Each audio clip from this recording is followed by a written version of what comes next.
श्रोत्रं प्रबुद्धः भागजः सादामिह प्राणं पद्म्यः जन्मं चित्र्यचिक्कुशारुधायमनुसुभातित्रं बृहस्पतिमहेतदातु सन्नभवतु भुवनस्य स्मेतिः ओं भूर्भुवस्वः तत्सवितुर्वरे नमः भर्गो देवस्य धीमहि धियो यो नः प्रचोदयात् कायेन चित्रापभाति सदा वृतस्य काकस्य तिष्ठय वृता कस्तसत्तामोदानं माविष्टं मस्तन्दन्दसः दृढाचितः रजैवसोः अविरिसोणः सखेनामवितः चरित्रोणमासुतं भविष्यतिभिः कैतन्नातप्यं प्रमन्ते से प्रसन्नं कायस्थं तुभ्यावरहम्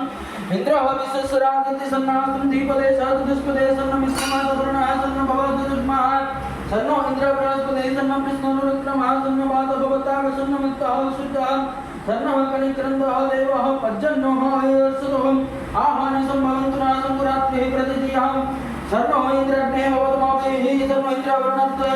नन्नो इन्द्रः पुरुषः पादसुतः समित्रं समुद्याजस्य सर्वो देवीरविष्टय भवन्तु विदये सज्जोर्विश्रवन्तु नः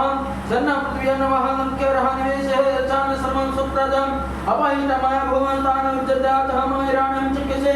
जो भातमातमारस्तः तन्यजावैतहनाम् उषितः हरिवामन्तरं तस्मात् रङ्गमामः चित्योच्चवा जिन्मत्तः अपादनयत्तरम् देव शांति रंत शांति पृथ्वी शांति रापा शांति औषधय शांति वनस्पति शांति विश्वदेव शांति ब्रह्म शांति संपद शांति शांति एव शांति सामा शांति रेति